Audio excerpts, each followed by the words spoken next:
Eh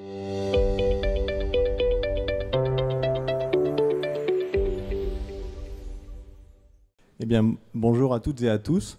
Nous, ce qu'on voudrait aborder aujourd'hui, c'est la convergence entre la cybersécurité des environnements industriels et les projets de transformation de l'industrie autour de l'industrie 4.0.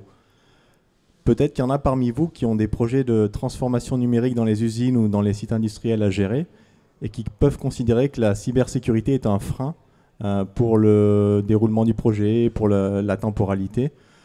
Nous, on considère finalement que c'est un anti-frein. On va vous expliquer un peu pourquoi. Il y a une analogie qu'on peut prendre déjà, c'est que les ERP, il y a 20 ans, on considérait que c'était uniquement pour les grandes entreprises. Et puis aujourd'hui, finalement, les PME en utilisent au quotidien. La data, il y a 10 ans, c'était quelque chose aussi qu'on considérait comme c'est de la BI, c'est pour les GAFA, c'est pour les grandes entreprises. Aujourd'hui, les TPE, elles utilisent la data avec leurs partenaires, leurs fournisseurs dans le SaaS, dans le cloud, et elles ont besoin de ces données-là pour pouvoir faire leur transformation numérique.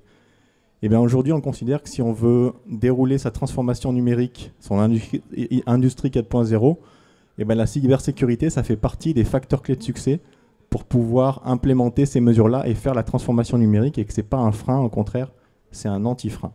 Merci. On va peut-être se présenter. On est issu de deux sociétés différentes mais complémentaires. Donc je vais laisser la parole déjà à Guillaume Chaussin qui va m'accompagner sur cette table ronde autour de la cybersécurité en environnement industriel. Oui, bonjour à tous. Donc Guillaume Chaussin. Je suis responsable avant-vente pour la France et le Belux chez TX1 Networks. Alors TX1 Networks, c'est un partenaire technologique d'Orange Cyberdéfense. Et notre mission, c'est d'accompagner les clients dans la cybersécurité de leur réseau et des équipements industriels. Donc ma mission, c'est d'être sur le terrain avec les partenaires, avec les clients pour pouvoir déployer des solutions qui vont améliorer la posture de sécurité de ce monde industriel d'une façon assez large. Et de mon côté, donc Vincent Chartier, moi je suis côté avant-vente, tout comme Guillaume. Je suis avant-vente en cybersécurité industrielle chez Orange Cyberdéfense. On est une petite équipe chez Orange Cyberdéfense composée de 15 personnes qui travaillons sur la sécurisation des environnements industriels. Et on s'est rendu compte que quand on avait besoin d'adresser ce marché-là, on devait avoir un vocabulaire spécifique, des approches spécifiques, parce qu'on ne peut pas gérer le cycle de vie des industriels de la même manière qu'on gère celui de cycle de vie de la DSI. Et c'est pour ça qu'on s'est associé avec TX1 Networks pour proposer une approche assez terrain, pragmatique, issue des retours qu'on fait et des constats qu'on a fait sur le terrain. On va essayer de vous dresser un petit panorama peut-être de ce qu'on voit sur les visites de sites industriels en termes d'actifs. Qu'est-ce qui fait qu'aujourd'hui les actifs sont vulnérables, difficiles à sécuriser? Qu'est-ce qui fait qu'il y a du retard dans les environnements industriels? Il est vrai que j'ai plutôt l'habitude, alors pas d'avoir un costume, mais plutôt d'avoir des chaussures de sécurité et un gilet jaune, puisque j'interviens beaucoup sur site. Donc je suis confronté d'une façon régulière à toute la réalité du monde industriel, qui, comme Vincent l'a dit, est vraiment spécifique par rapport à un monde traditionnel de l'informatique de gestion. On parle souvent d'OT, on parle d'IoT, on parle d'IIoT, beaucoup de terminologies qui vont désigner des actifs et des réseaux industriels. La réalité, ce qu'on va trouver dans un site industriel, ça va être plusieurs choses. Ça va être des équipements qui peuvent être très, très terrain, donc vraiment au plus proche du monde physique, comme des actuateurs, des moteurs, des différents équipements qui interagissent avec le monde physique. Ces équipements vont être de plus en plus intelligents. On va avoir de la numérisation, on va avoir de l'intelligence qui va être ramenée dans ces équipements. Ensuite, on va retrouver aussi tout ce qui est automate, automate, RTU, PLC, aussi une terminologie qui vont caractériser des équipements qui sont des équipements, encore une fois, numériques, qui vont tourner des solutions, des operating systems, la plupart du temps réel, qu'on ne pourra pas effectivement adresser en termes de cybersécurité comme de l'informatique de gestion. Et ensuite, on va retrouver un petit peu au-dessus tous les équipements de supervision, de contrôle qui gèrent l'usine, qui gèrent le process, qui peuvent dans certains cas se rapprocher d'une informatique de gestion traditionnelle, dans d'autres cas vont être assez spécifiques et vont demander des solutions adaptées pour pouvoir apporter de la cyber dessus. Ce qu'il faut savoir, c'est que ces équipements ont des particularités qu'il faut prendre en compte, qui sont notamment le temps de vie des équipements. Dans les mondes du PC traditionnel de gestion, on parlera de 3 à 5 ans. Dans la partie industrielle, on parle de décades. Moi, je travaille très très régulièrement avec des clients qui opèrent du Windows 2000, du Windows XP, des operating systems ou des systèmes qui tournent, qui sont là depuis plus de 20 ans, qui peuvent être complètement isolés ou bien qui commencent à être connectés à une informatique de gestion pour justement offrir des nouveaux services, d'où l'IoT, l'IIoT. Et se pose vraiment la question de la cybersécurité de ces équipements, comment on fait vivre l'existant, comment dans une industrie 4.0, on peut gérer le 4.0 et en schématisant le 1.0. C'est vraiment notre mission d'apporter des solutions dans ce domaine. Il y a peut-être un complément d'information à apporter, c'est que quand on parle d'industrie 4.0 et de transformation numérique, on pense souvent aux nouvelles usines, mais c'est avant tout l'existant qu'il faut réussir à transformer pour le connecter aux fournisseurs de SaaS, aux fournisseurs d'applications métiers qui vont être maintenant externalisés. Et donc c'est important d'avoir en tête que ces systèmes, quand ils ont été déployés il y a 10 ans, 15 ans, 20 ans, ils n'avaient pas cette cyber by design qui était intégrée dans les modes de déploiement, dans les modes de développement des applications. Et finalement, les systèmes, ils étaient assez souvent déployés tels que l'éditeur le préconisait et ils restaient en l'état. Aujourd'hui, quand on parle d'industrie 4.0, ça peut être ajouter des capteurs devant des moteurs pour mesurer des vitesses de rotation et pouvoir faire de la maintenance prédictive. Ça peut être toutes ces choses-là qui nécessitent de les connecter avec de la 5G, avec du LoRaWAN, avec tout un tas de moyens de connectivité.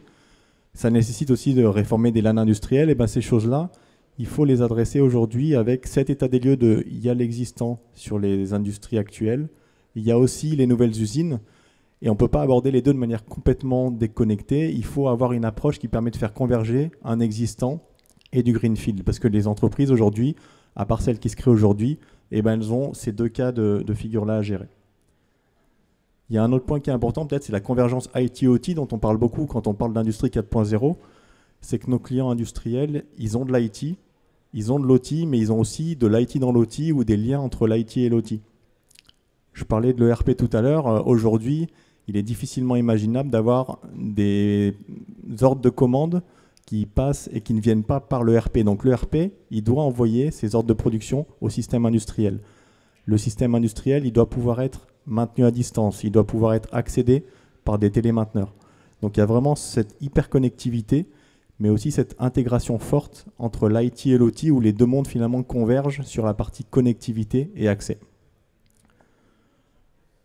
Alors j'ajoutais peut-être, effectivement, on parle d'hyperconnectivité, d'industrie 4.0. Il reste des acteurs qui, quand on les rencontre, nous disent non, moi j'ai vraiment un réseau industriel qui est complètement séparé, qui est complètement isolé.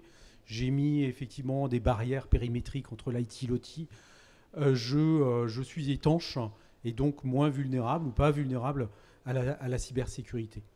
Très souvent, on se rend compte en discutant avec eux, finalement, cette partie industrielle, même si elle n'est pas 4.0 connectée, finalement, il y a beaucoup d'intervenants. Une des particularités sur un site industriel, on va avoir beaucoup de maintenance, des tierces parties, des fournisseurs qui vont venir sur site remettre à jour des équipements. La remise à jour de ces équipements, clairement, elles vont ouvrir des failles de sécurité, que ce soit l'utilisation d'une clé USB, que ce soit le transfert de fichiers. Et ceci complètement au cœur d'un réseau industriel qui, la plupart du temps, n'est pas maintenu comme peut l'être de l'informatique de gestion, ne vont pas avoir les niveaux de patch, je dirais, qui sont les plus à jour et sont donc clairement vulnérables. Donc même sans industrie 4.0, on voit vraiment cette problématique de la cybersécurité dans le monde industriel. Il faut savoir que la moitié des industriels français ont été touchés au moins par une attaque cyber sur leur périmètre industriel. Donc c'est vraiment une réalité. Même si pour certains, je dirais, cette menace reste abstraite, je peux vous dire que les résultats ou les conséquences, lorsqu'elles arrivent, sont vraiment concrètes. Ça peut être une dégradation du processus industriel, voire même un arrêt de production. Actuellement, voilà, c'est une réalité auquel, voilà, l'idée, c'est pas de faire peur, c'est une réalité auquel il faut être conscient, notamment en termes d'attaques de type ransomware, où on a de nombreux cas de clients qui ont eu une infection de type ransomware qui a perturbé, voire arrêté complètement la production. Alors, peut-être qu'on peut se poser les questions sur finalement pourquoi sécuriser cette transformation numérique. Il y a un élément important déjà qui est l'aspect réglementaire. Alors, on n'est pas des spécialistes de la réglementation, mais tout le monde sait que NIS 2 et les directives NIS au niveau européen qui visent à élever le niveau de protection des entreprises européennes va arriver dans le panorama. Et ça veut dire que les entreprises de toute taille vont devoir adresser ce sujet-là. Et on sait que la contrainte réglementaire, en général, elle est subie. Mais là, aujourd'hui, il faut se rendre compte que la volonté, c'est d'augmenter son niveau de protection et c'est d'être finalement au service de la compétitivité des entreprises et du métier. L'idée, c'est pas de rajouter des contraintes cyber. L'idée, c'est d'améliorer finalement la productivité, la résilience des entreprises à la menace cyber, qui est finalement un événement probable autant que un incendie, une intrusion physique, un accident sur un site. Finalement, la menace cyber, elle peut être source de coupure de production, elle peut être source de vol de propriété ou tout, en tout cas, de déstabilisation du process. Et ça, c'est important de l'avoir en tête que NIS 2 va amener des contraintes, certes, mais aussi une volonté d'harmoniser finalement le niveau de protection des entreprises européennes. Ça, c'était pour à moins que tu veuilles compléter. Alors, je rajouterais effectivement, je pense que c'est important, cet aspect réglementaire, de conformité réglementaire est extrêmement important. On ne se pose plus la question. NIS 2 a été adopté en décembre 2022. On a une transcription, donc c'est une directive européenne qui donne effectivement des directions qui vont être ensuite déclinées par les États membres. Donc la déclinaison par la loi française aura lieu au plus tard le 17 octobre de cette année. Donc ça va être effectivement un certain nombre de mesures qu'il va falloir intégrer, que ce soit des mesures finalement de bon sens, qui sont des analyses de risque, qui sont de la gestion et de la gouvernance d'incidents, mais aussi des choses intéressantes comme l'implication aussi des tierces parties, c'est-à-dire des fournisseurs dans cette chaîne qui deviennent eux-mêmes soumis à des mesures cybersécurité. Donc ça va toucher effectivement beaucoup d'entités. Alors on parle d'entités à partir de 50 personnes, ce qui est dans différents secteurs. Ce qu'il faut savoir, c'est que le NIS 2 est donc une seconde version de NIS 1 qui, on passe de 17 à 34 secteurs d'activité, dans lequel on va retrouver des choses aussi différentes que des administrations du bancaire, mais aussi une part non négligeable liée à tout ce qui est industriel, et notamment l'agroalimentaire, notamment la production chimique, la production manufacturière. Donc il y a énormément, je dirais, de domaines qui vont être directement impactés par NIS 2. Donc c'est important, je pense, d'en prendre conscience et de le voir d'un côté aussi positif. Encore une fois, les mesures qui vont être mises en œuvre, ce sont des mesures de bon sens qui peuvent déjà être prises, mais qui seront de toute façon bénéfiques à être adaptées, notamment en termes de gouvernance. Une question assez récurrente qu'on peut avoir avec des clients, c'est voilà, en cas d'incident dans votre SI industriel, savez-vous la procédure qui est mise en œuvre? Savez-vous la personne à prévenir? Très souvent, on n'a pas de réponse. Donc il y a vraiment, voilà, dans ce cas-là, ça dénote un travail à faire en termes de gouvernance de la sécurité, qui est une première chose. Bien sûr, de formation aussi des utilisateurs, qui est, je pense, un des points les plus importants.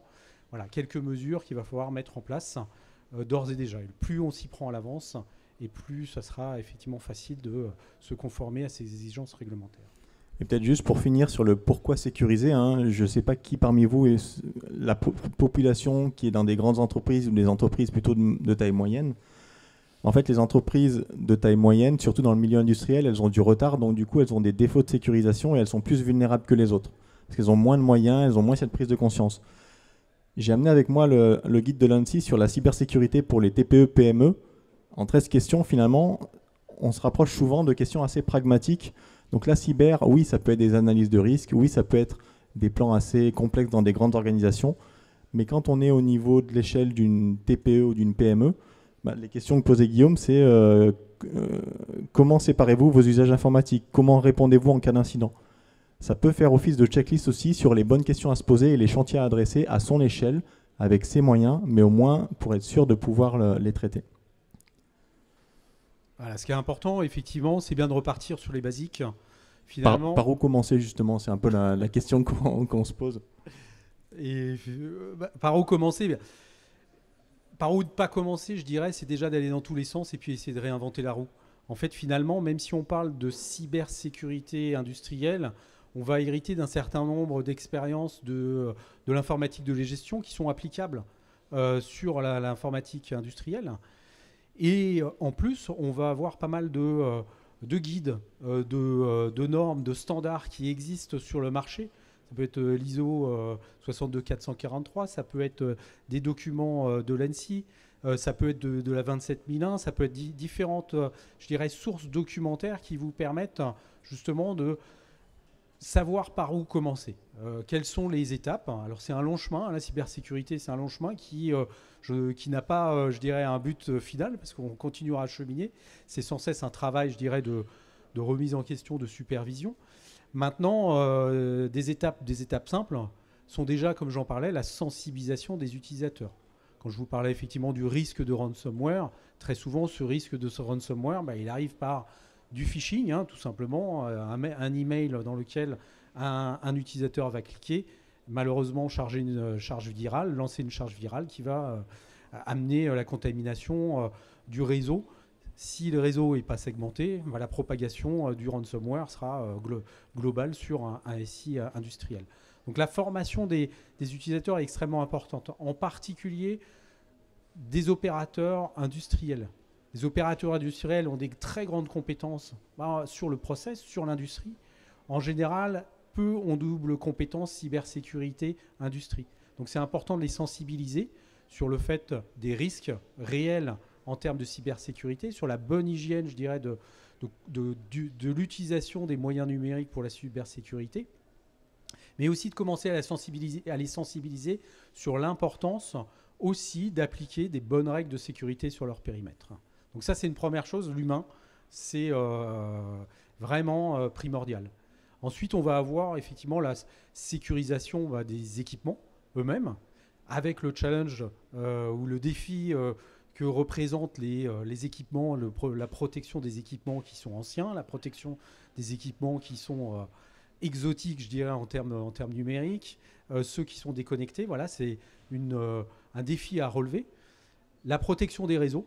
Ces réseaux, ils ressemblent effectivement à des réseaux, je dirais, d'un point de vue physique, à des réseaux peut-être IT, mais dedans, on va avoir des protocoles industriels qui vont être particuliers. On peut avoir même des médias physiques qui peuvent être particuliers. Et ensuite, je dirais, sécuriser les accès. Et tout ça, il va falloir aussi le suivre dans le temps. Une cybersécurité, je dirais, qui est ponctuelle, qui n'est pas suivie, va être obsolète assez rapidement. Il va falloir superviser ces différents éléments. L'idée, c'est de ne pas déployer ça d'un coup, mais c'est vraiment d'y aller étape par étape, d'une façon très humble. On peut partir effectivement dans certains cas de loin. Malgré tout, il existe des solutions qui sont pragmatiques et qui permettent justement de commencer d'avancer dans ce chemin. Il y a une autre étape qui est importante dans les projets qu'on déroule, c'est que souvent quand on veut sécuriser des éléments, on se rend compte qu'on n'a pas forcément une cartographie de l'existant. Parce que les équipes industrielles, elles vont avoir une vision maintenance, elles vont avoir une vision process. Les équipes IT, elles vont avoir une vision réseau, elles vont avoir une vision éventuellement interco. Mais les actifs industriels qui sont présents sur les sites, en général, on n'arrive pas vraiment à savoir où ils sont, par qui ils sont gérés, quel système tourne dessus. Et donc la cartographie, ça fait partie aussi des recommandations de l'ANSSI, mais c'est vraiment très pragmatique. C'est qu'est-ce que j'ai pour le sécuriser. Et bien rien que cette étape-là, si elle n'est pas déroulée dans le cycle de vie d'un projet, et on va dire dans l'échelle de maturité sur une implémentation, et ben on ne va pas réussir finalement à adresser les bons chantiers et à être plutôt terrain. Il y a un autre élément qui est important aussi, c'est que sécuriser des environnements industriels, on ne peut pas appliquer les mêmes méthodes que sur l'IT. On en parlait tout à l'heure, les cycles de vie sont très différents, les compétences sont différentes aussi. Et du coup, les outillages se déploient pas de la même manière. On ne peut pas déployer aujourd'hui un EDR comme ça sur un poste industriel, alors qu'on le fait quasiment quotidiennement sur des postes IT. Mettre en place des firewalls, ça peut paraître bête aujourd'hui, mais des fois et souvent, on n'a pas des réseaux qui sont segmentés sur les sites industriels. Ça veut dire que le firewall, en fait, soit on ne pourra pas le mettre, soit on va le mettre à un endroit où il va représenter qu'une petite partie du trafic ou de la couverture du site industriel qu'on veut apporter. Donc c'est intéressant, comme le disait Guillaume, de toujours partir avec humilité. Et quand on se lance dans ces chantiers-là sur les environnements industriels, il vaut mieux partir avec des itérations par petits pas et finalement réitérer jusqu'à avoir un niveau de protection qui est suffisant, que vouloir adresser tous les chantiers, tous ces sites industriels, tous ces composants, et finalement ne rien réussir à aboutir dans des délais raisonnables. Je rajouterais en termes de... Alors là, je ne parle pas de technologique, mais plus de gouvernance ou d'humain. Toujours, effectivement, dans ces projets, impliquer les équipes opérationnelles. Je n'ai pas vu encore un projet de cybersécurité industrielle qui a fonctionné sans les industriels, sans les opérateurs. C'est extrêmement important de les embarquer dans effectivement ce voyage ou ce travail pour pouvoir comprendre leur travail, de comprendre leurs contraintes, de pouvoir répondre à ce besoin, de pouvoir leur expliquer comment la cybersécurité va être déployée dans leur périmètre et en leur montrant que cette cybersécurité ne va pas perturber le process industriel, ça c'est extrêmement important, ne va pas bloquer, qu'ils ont aussi les clés pour pouvoir interagir avec, par exemple, des outils de sécurité, pour éviter des blocages au cas où ils veulent remettre à jour peut-être des équipements pendant la nuit alors que l'IT ou les équipes de sécurité ne sont pas là. Voire même leur montrer des cas d'usage où la cybersécurité leur a permis d'améliorer leur process. C'est-à-dire de leur donner, Vincent parlait de la visibilité, de leur donner de la visibilité par exemple sur le trafic réseau, et leur permettre de résoudre des problèmes de performance réseau simplement en leur donnant pour la première fois la visibilité sur ce périmètre. Donc il y a beaucoup, je dirais, il faut vraiment s'assurer d'avoir ces équipes et de les embarquer dans ce voyage pour que ce soit un projet réussi. Après, une fois qu'on a dit ça, c'est nécessaire mais pas suffisant parce qu'on se rend compte que quand on embarque les équipes, ils vont avant tout voir les contraintes qu'ils vont avoir lorsqu'on va vouloir déployer une solution. Donc il faut réussir à s'inscrire dans un déploiement qui n'est pas intrusif, qui ne nécessite pas d'interruption. La priorité de l'industriel, c'est de produire, c'est pas de déployer des projets cyber. Par contre, déployer des projets autour de la cyber, ça va être un prérequis pour qu'il puisse continuer son activité en s'assurant une résilience. Donc il y a des systèmes, si on applique des systèmes classiques IT pour protéger les environnements industriels, on va souvent se retrouver avec un besoin de transformer, de modifier quelque chose en profondeur. Et il faut pouvoir faire sans, il faut pouvoir faire avec l'existant. Et de ce côté-là, TechSwan vous proposez justement une gamme qui permet de prendre en compte ces contraintes chez les opérationnels. Est-ce que tu peux prendre l'exemple d'un produit, par exemple, ou d'une approche qui diffère entre ce qu'on ferait sur l'IT et comment on l'intègre pour le faire sur l'OT ? Si, effectivement, chez TechSwan, l'ensemble des solutions, elles sont pensées industrielles. On a pensé les produits pour l'industrie, pour être utilisés aussi par les industriels. Donc, d'une façon générale, ces solutions, elles sont peu intrusives et elles sont faciles à utiliser. Alors, si je vais prendre la clé, qui est la première, je dirais, l'offre la plus évidente et facile à appréhender. Cette clé, elle vient d'un besoin, en fait, un besoin d'inspection de machines. Lorsqu'on est sur un site industriel, on peut avoir des machines qui sont complètement isolées, qui ont été, par exemple, délivrées par un vendeur, un fournisseur. Le fournisseur vous dit oui, la machine est sécurisée, il n'y a aucun souci. Est-ce que vous pouvez me dire pourquoi, comment ? On n'a pas obligatoirement de retour. Donc l'idée, c'est d'avoir un moyen d'inspection non intrusif via, dans ce cas-là, une clé USB qu'on va mettre sur la machine. Et cette clé USB, qu'est-ce qu'elle va faire ? Elle va faire un scan de la machine pour détecter si la machine est compromise en termes de malware ou pas. D'accord ? Très simple, extrêmement simple d'utilisation, à tel point on a au bout, vous ne le voyez pas, mais 3 petites LED lorsqu'on la branche qui vont nous permettre, avec un indicateur de lumière, de nous dire est-ce que la machine est compromise ? C'est rouge, elle est compromise. N'importe quel utilisateur ma fille pourrait effectivement interpréter ça, c'est rouge, c'est pas bon. C'est effectivement le moyen de, je dirais, qui peut être pédagogique, mais aussi de donner les moyens aux opérationnels déjà de faire une inspection des machines. Donc ça, cette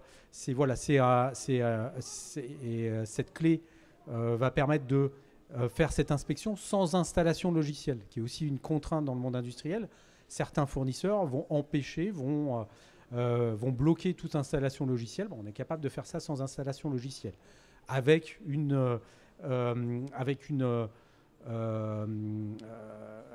aussi des moyens. On demande effectivement peu de ressources à la machine, donc on va très peu perturber le process. Cette clé, elle va répondre à d'autres cas d'usage aussi. Alors, c'est le cas d'usage dont je vous parlais, d'infection par USB. On arrive sur site, on met un firmware à jour. Manque de chance, la clé qu'on a utilisée était au fond de notre sac depuis un moment. Elle a été, je ne sais où, elle est infectée. On infecte le SI industriel. Donc, comment on peut effectivement adresser ce point-là ? On peut fermer tous les ports USB. Concrètement, pour l'instant, j'ai vu très peu de clients qui arrivent à ce résultat. Ceux qui ont effectivement mis une politique de fermeture de ports USB, ils ont tellement d'exceptions que pour moi, ce n'est plus une politique de fermeture de ports USB. C'est une réalité. On ne peut pas aller à l'encontre de la réalité du terrain. Donc l'idée, c'est de pouvoir utiliser aussi cette clé comme un pont sécurisé de transfert de données. C'est-à-dire que n'importe qui peut déposer des fichiers sur cette clé. Les fichiers seront analysés directement en live par le moteur qui est embarqué, antiviral qui est embarqué au niveau de la clé, pour mettre le fichier en quarantaine s'il est compromis ou le laisser s'il est sain. Donc tout ce qui vient de cette clé, tout ce qui peut être lu par cette clé, va être, je dirais, propre, de confiance et pourra être mis sur le réseau industriel. Donc voilà, c'est les approches effectivement adaptées qu'on ne va pas retrouver dans l'IT en termes de simplicité d'utilisation, en termes de cas d'usage, en termes de priorité numéro 1 qui pour nous, la continuité de service, la continuité de production. Après, il y a un autre élément qui est important. On parle d'hyperconnectivité depuis tout à l'heure. Ça veut dire qu'on va devoir accorder des équipements qui n'avaient pas été prévus qui sont sur des réseaux qui sont a priori pas segmentés, vers des plateformes cloud ou SaaS qui vont être fournis par les partenaires. Comment on fait ça ? En général, quand on va adresser ces projets-là chez les clients, les équipes cyber et réseau, elles vont nous dire non, mais ce truc-là, ces actifs-là, je ne les ouvre pas parce qu'ils ne sont pas exposables sur Internet, ils sont sur des réseaux qui ne sont pas segmentés, sur lesquels tout est à peu près au même niveau. Il n'y a pas de protection périmétrique, je ne peux pas ouvrir ça. Et de l'autre côté, on va avoir l'industriel ou le besoin métier qui va dire si, ça j'en ai besoin pour améliorer ma maintenance ou pour mettre en place une optimisation de mon process. Et donc si on s'en tient là, finalement, on va avoir une opposition entre les prérequis que va donner les équipes cyber au réseau. On va avoir le métier de l'autre côté qui veut y aller, mais la priorité c'est quoi ? C'est l'activité de l'entreprise, donc c'est le métier qui doit pouvoir pousser cette fonctionnalité. Et comment on fait ? Sans modifier l'existant, il y a aussi une autre approche avec des boîtiers comme ça qui sont disponibles chez TX1 ou sur d'autres technologies qui permettent de ne pas segmenter, finalement de ne pas réadresser le réseau industriel. On n'a pas besoin de réadresser, de le segmenter sur la partie réseau, mais on peut mettre des boîtiers en coupure. On n'a rien à modifier sur l'environnement industriel. Il garde son plan d'adressage, il garde ses actifs tels qu'ils sont là, qui peuvent être en Windows XP, peu importe. On va mettre ces équipements-là et eux, ils vont être des équipements filtrants, mais transparents. Ça veut dire qu'on apporte de la protection sans modifier le process industriel, sans toucher finalement aux actifs qui sont déjà en place et aux réseaux qui sont déjà installés. Donc ça ne veut pas dire que c'est la solution de choix sur les nouvelles installations. Quand on peut faire sur une nouvelle usine ou sur une transformation une segmentation qui va intégrer des prérequis cyber by design, faisons-le. Mais on parlait tout à l'heure de surmonter sur les systèmes hérités. Et sur les systèmes hérités, quand on n'a pas le choix, on ne peut pas interrompre la production, on ne peut pas réadresser. Et si on veut quand même protéger et ne pas exposer son système en faisant fi de toutes les menaces et des prescriptions cyber qui étaient venues de l'organisation, il existe des moyens. Donc c'est toujours avancer finalement à géométrie un peu variable, chaque cas est différent. Sur l'IT, je vais caricaturer, mais on a beaucoup d'approches qui viennent des éditeurs qui nous proposent leur solution et cette solution, elle se déploie de manière plutôt transposable d'un client à l'autre. Sur l'environnement industriel, c'est plutôt l'inverse. On doit prendre en compte le contexte du client et on voit après qu'est-ce qu'on peut installer et comment. Et nous, c'est ce que nous dit le terrain au quotidien. c'est que la plupart du temps, quand on a essayé de pousser des solutions avec une approche éditeur, avec une approche cyber IT, et ben finalement, on s'est pris des murs. Alors les cas d'usage, effectivement, sont nombreux. Les cas d'usage, si on parle du boîtier, ça peut être effectivement de protéger des équipements qui sont livrés par un fournisseur, comme je disais, qui empêche toute modification de cet équipement. Donc cet équipement, il peut tourner un operating system pas patché. On n'a pas possibilité de mettre des solutions de sécurité logicielles sur cet équipement. Plutôt effectivement que de travailler sur l'équipement, on va mettre devant, en amont, un boîtier qui va permettre de faire du filtrage, qui va permettre de faire de la détection d'exploitation de vulnérabilité. Quand je parle de détection d'exploitation de vulnérabilité, je parle de détection d'exploitation de vulnérabilité type IT. On continue à avoir beaucoup de postes anciens dans le monde industriel avec des protocoles comme du SMBV1 qui est facteur ou vecteur, je dirais, d'attaque type ransomware. Donc l'idée, c'est de pouvoir, ça c'est effectivement une discussion qu'on n'a plus du tout dans la partie IT, puisque maintenant les OS sont à jour, les équipements de filtrage savent le gérer. Dans le monde industriel, on continue à avoir beaucoup de vulnérabilités de ce type-là, pour lesquelles il faut offrir des solutions de protection, même si on ne peut pas toucher à l'équipement. Et on ne pourra pas toucher peut-être à l'équipement pendant 10 ans. Après, je vous parlais aussi comme disait Vincent, c'est vrai des différents équipements qui peuvent être plus ou moins spécifiques. Donc quand on parle d'un automate programmable, il va tourner un operating system type VxWorks, type propriétaire, type Pesos, qui peuvent être anciens, qui ont des failles de sécurité, pour lesquels, encore une fois, on ne peut rien installer dessus. Donc comment on va faire pour le protéger? Alors soit on va le patcher, s'il existe des patchs. Qui dit patcher dit il va falloir resetter, il va falloir peut-être attendre une période de maintenance. Cette période de maintenance, elle peut peut-être arriver peut-être une fois par an, ce qui peut arriver dans pas mal d'industries. Voilà, c'est pas toujours aussi facile. Et un maître mot dans l'industrie, c'est tant que ça marche, on touche pas. Donc l'idée, on va pas mettre un patch juste pour la sécurité si on m'a pas démontré que ça va me faciliter la vie dans la production. Donc l'idée, c'est de pouvoir apporter des mécanismes de protection, encore une fois via le réseau, qui n'auront pas touché l'équipement lui-même, mais qui vont avoir la connaissance de CVE, donc tout simplement de vulnérabilités connues et documentées par le constructeur, de découvrir les signaux faibles de l'exploitation de cette vulnérabilité pour pouvoir la bloquer. Donc ça, c'est des solutions, encore une fois, pragmatiques, puisqu'elles ne demandent pas à retravailler son réseau, elles ne demandent pas à refaire, remplacer les switches ou quoi que ce soit. Elle vient en coupure sur le réseau pour assurer de la détection, mais aussi de la protection. Après, peut-être un élément complémentaire, c'est dans ces secteurs-là, on a moins de compétences cyber en général, on a moins d'expertise. Sur les sites industriels, soit la cyber, c'est pas encore dans les campagnes de sensibilisation, soit on n'a pas les moyens ni le temps de le gérer. Donc ça veut dire qu'il faut quand même trouver des moyens de mettre en place des niveaux de protection sur des environnements où la compétence cyber n'est pas aussi importante qu'au sein d'une DSI.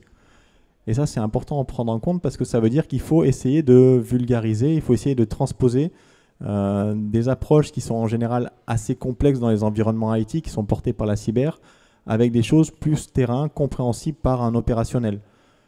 Quand on parle à un responsable de maintenance, si on lui dit qu'on va déployer un firewall et qu'on lui demande quelle est sa matrice de flux, il va nous regarder avec des grands yeux et il va nous dire « mais de quoi vous me parlez? Ça, c'est un truc, c'est les équipes réseau, il faut voir avec eux ».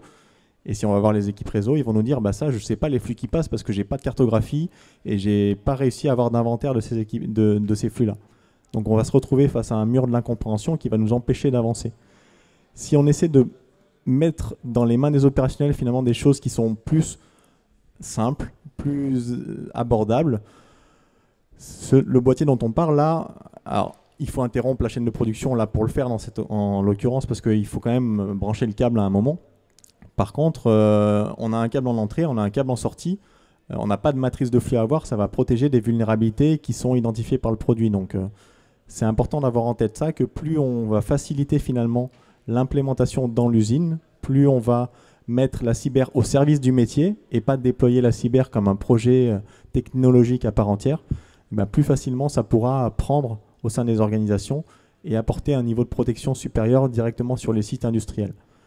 Ce qu'il faut voir, hein, là on parle d'industrie 4.0, mais on a des industriels qui ont plein de petits sites, qui ont des sites avec, on va parler du transport, de l'énergie, avec des éoliennes par exemple, qui sont isolées sur des sites géographiques au milieu de la Pampa. Bah, sur ces sites-là, on n'aura pas forcément une connectivité élevée, on n'aura pas forcément des conditions d'hébergement qui sont favorables. On va devoir mettre des solutions qui sont adaptées au terrain et qui permettent quand même d'augmenter le niveau de protection de ces sites-là. Donc, c'est important d'avoir cette disparité en tête. Et la personne qui va venir déployer le boîtier ou qui va faire la maintenance sur le terrain, elle n'a probablement aucune compétence cyber.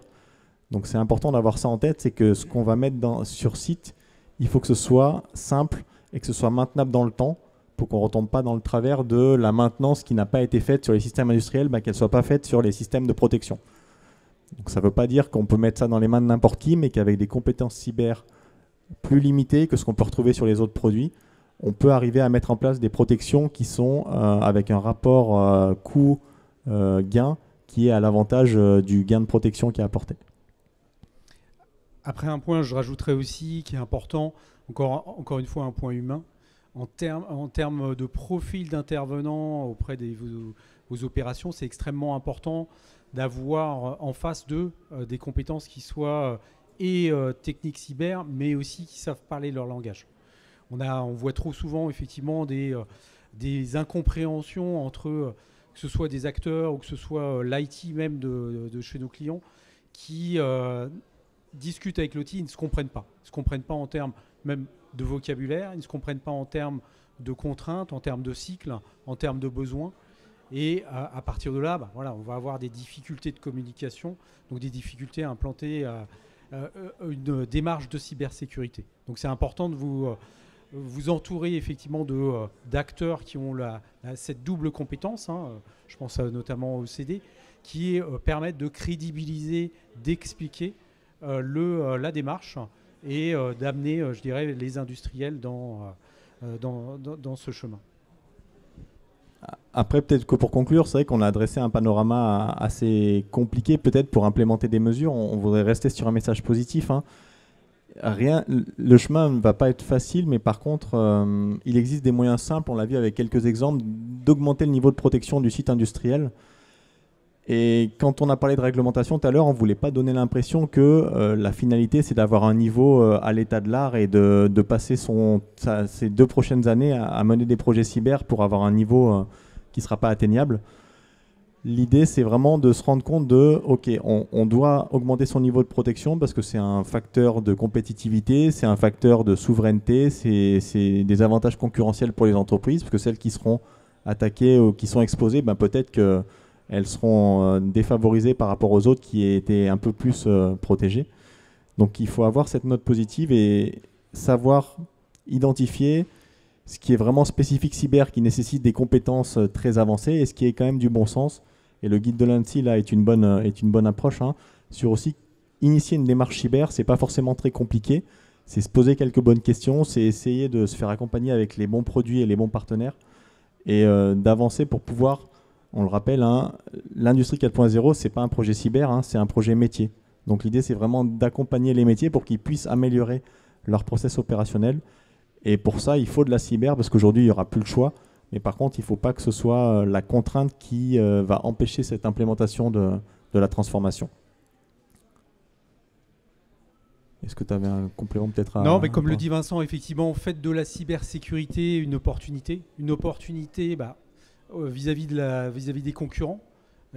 Avec l'introduction de NIS 2, notamment pour les fournisseurs, ça va être vraiment un élément différenciateur de pouvoir répondre tout simplement à des audits de cybersécurité qui, dans un premier temps, vont être assez basiques, mais il va falloir se poser les bonnes questions auparavant. Il va falloir mettre les bonnes personnes, la bonne organisation, les bonnes solutions techniques opérationnelles.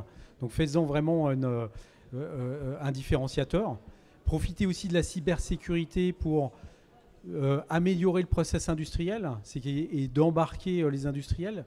Il y a plein d'opportunités effectivement d'amélioration lorsqu'on met de la cybersécurité, que ce soit en termes de visibilité, que ce soit en termes de protection. Et encore une fois, il existe vraiment des moyens pragmatiques pour commencer petit à petit ce chemin. Alors tous nos clients, personne ne va développer, tous nos clients commencent ce chemin, sont plus ou moins avancés. Personne ne va commencer en déployant une solution sur tous les sites d'une façon généralisée, comme on pourrait voir peut-être dans l'IT. C'est vraiment site par site ou chaîne par chaîne.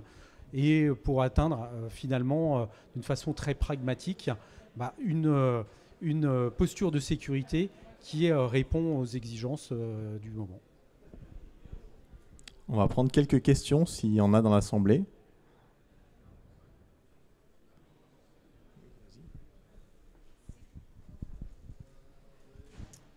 J'avais une question. C'est quoi la maintenance requise pour ces petites clés qui me semblent magiques?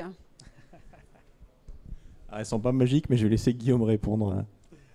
Alors en termes de maintenance, moi je parlerais surtout en termes de mise à jour.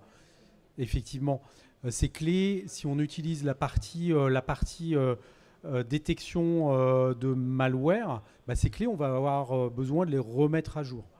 Donc l'idée de ces clés, en fait, c'est de pouvoir les utiliser sur un périmètre industriel pour pouvoir faire des collectes. Une clé peut faire énormément d'analyses. Maintenant, pour la remettre à jour, on a différentes façons. Soit on va le mettre sur notre ASI de gestion et elle va contacter des bases pour se remettre à jour. Alors, d'un point de vue, et ça c'est important, sécurité, on ne va pas aller dans le détail, mais bien sûr, puisqu'elle va faire le lien entre site gestion et site industriel, la clé est designée pour être sécurisée. Donc, on a des moyens de sécurisation très forts. Après, on nous a demandé, pour répondre à des exigences justement terrain, des moyens de mise à jour plus simples sur les sites de production. Certains opérateurs vont être un peu allergiques à mettre la clé dans un PC, à appuyer sur une interface graphique ou quoi que ce soit. Donc, dans cette gamme, en fait, on a sorti une petite station durcie qu'on va retrouver dans une usine, par exemple, à l'entrée de l'usine, sur laquelle on va tout simplement brancher les clés. Automatiquement, les clés vont envoyer leurs données vers un concentrateur, vers une plateforme d'administration pour aller collecter les données. Elles vont se remettre à jour en même temps. Et on pourra même utiliser cette station comme une station de décontamination pour aussi aller traiter des médias autres que cette petite clé. Donc un cas d'usage, c'est par exemple d'envoyer tout simplement cette clé sur différents sites de production. Eux vont l'utiliser d'une manière régulière, vont la brancher vers la station. Tout va remonter en centrale, ce qui va nous permettre d'avoir une visibilité des actifs qui sont sur le site de production, même ceux qui sont complètement déconnectés. Donc ça, on a une vue globale. Quels sont les operating systems, quels sont les patchs installés, quels sont les patchs manquants, quelles sont les machines qui sont compromises, et ainsi de suite, et de pouvoir avoir cette vue globale dont on parlait, qui vient en complément aussi, si on le veut, sur des outils de visibilité réseau. Ça répond à votre question. Est-ce qu'il y a d'autres questions? Alors sinon, on vous invite à nous rejoindre sur le stand où on est disponible, Guillaume et moi. On est sur le stand M45 et surtout on a un démonstrateur, parce que là on a parlé théorie, mais on a un démonstrateur sur lequel on vous montre des techniques d'attaque et de défense et quelles mesures on peut mettre en œuvre sur les différentes étapes de l'attaque ou sur les différents équipements pour sécuriser le système industriel. Donc en tout cas, stand M45 et on vous remercie. Merci à tous.